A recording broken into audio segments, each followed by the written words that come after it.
Kita lihat bilangan kuantum yang pertama, yaitu bilangan kuantum utama.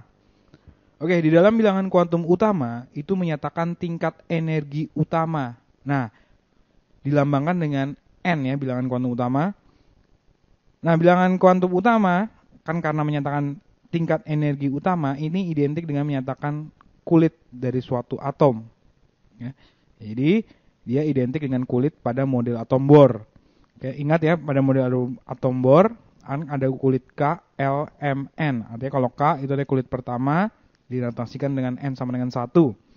Kalau L itu kulit kedua, dinotasikan dengan N sama dengan 2. Kalau M itu kulit ketiga, berarti N sama dengan 3.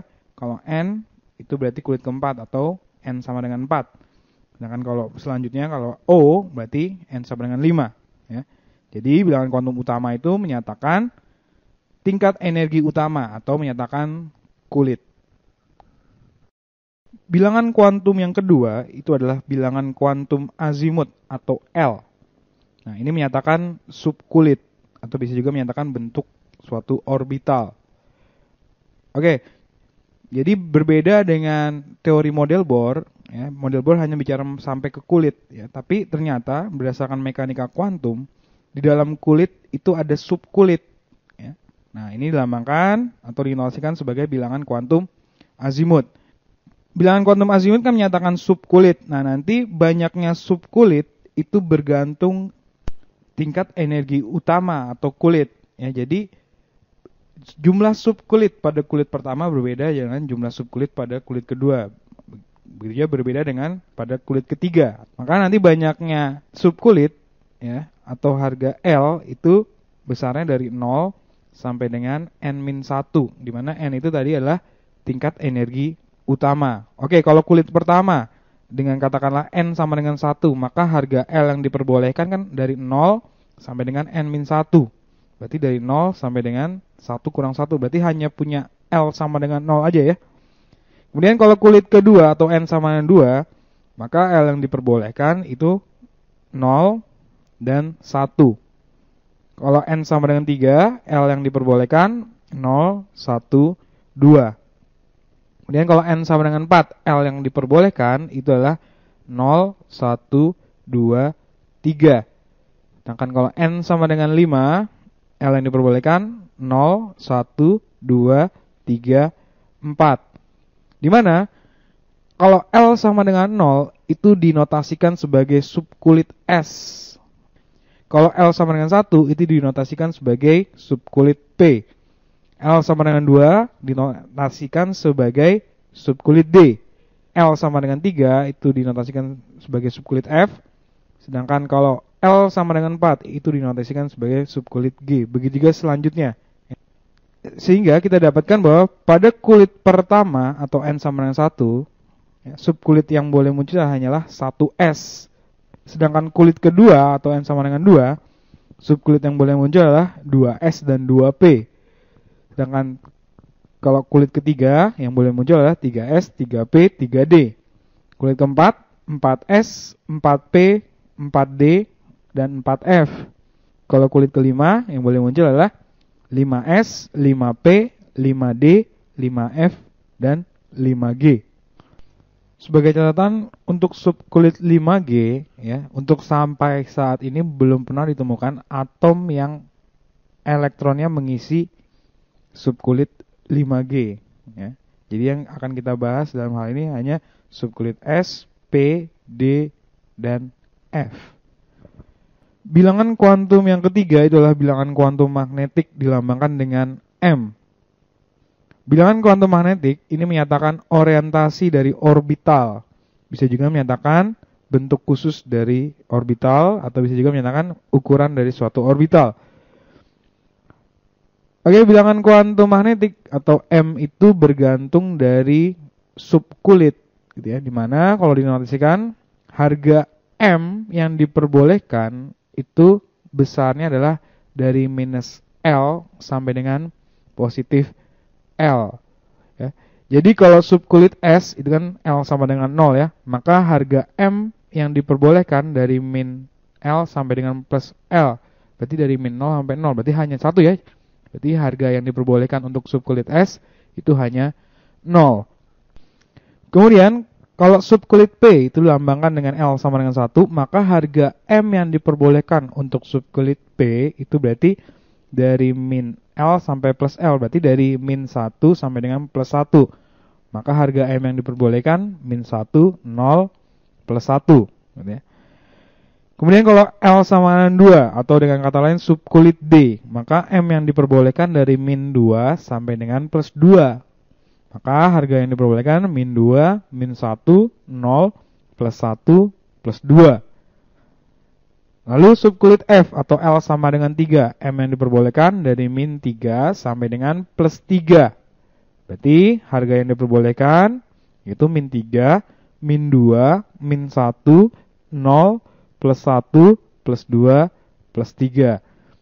Oke, kita lihat lagi. Tadi subkulit S itu cuma punya satu harga ya, atau satu angka. Kemudian subkulit P punya 3 harga, subkulit D punya 5, subkulit F punya 7. Artinya apa? Artinya kalau punya subkulit S punya satu angka atau satu harga, itu artinya dia cuma punya satu orbital. Ya, jadi subkulit S hanya punya satu orbital. Sedangkan kalau subkulit L punya 3 angka, 3 harga, berarti dia punya 3 orbital. Kalau D punya 5 harga, berarti punya 5 orbital.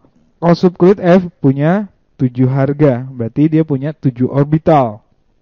Oke. Di dalam satu orbital itu maksimal terisi oleh 2 elektron.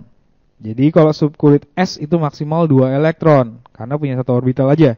Kalau subkulit P karena dia punya 3 orbital, maka maksimal subkulit P terisi oleh 6 elektron. Kemudian subkulit D karena dia punya 5 orbital, maka maksimal itu diisi oleh 10 elektron. Sedangkan F karena punya 7 orbital, maka maksimal diisi oleh 14 elektron. Oke, kita lihat gambar dari distribusi orbital-orbital dalam 3 kulit pertama, kulit K, kulit L, dan kulit M. Ya, coba lihat, kulit K atau kulit pertama hanya punya satu orbital, didapat dari subkulit 1s. Sedangkan kulit L itu punya 4 orbital, disumbangkan dari subkulit 2s menyumbangkan 1 orbital, sedangkan 2p menyumbangkan 3 orbital. Kulit M itu terdapat 9 orbital, di mana subkulit 3s menyumbangkan 1 orbital, 3p itu ada 3 orbital, dan 3d ada 5 orbital. Kita lihat gambar dari orbital S, itu seperti bola bulat. Kemudian kalau orbital P, subkulit P itu punya 3 orbital. Di mana orbitalnya itu masing-masing kita notasikan ada PX, PY, PZ. Lihat bedanya dalam gambar. Kemudian kalau orbital D kan punya 5 orbital, maka masing-masing orbital itu adalah orbital yang pertama DXY, kemudian orbital yang kedua DXZ, orbital yang ketiga DYZ, orbital keempat DZ kuadrat, orbital yang kelima adalah DX kuadrat min Y kuadrat. Lihat gambar-gambar dari masing-masing orbital D.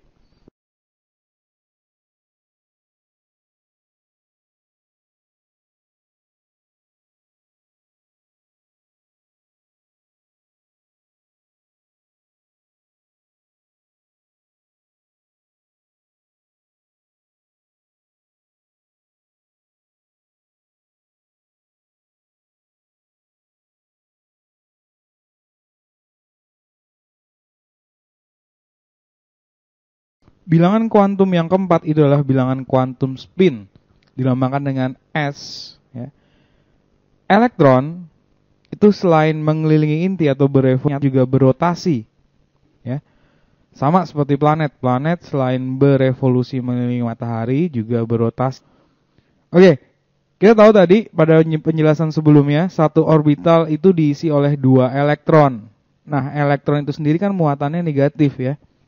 Sekarang bagaimana bisa ada 2 elektron itu bisa mengisi satu orbital? Kan harusnya kalau ada 2 partikel yang bermuatan negatif, berdasarkan gaya elektrostatik, itu kan harusnya tolak menolak.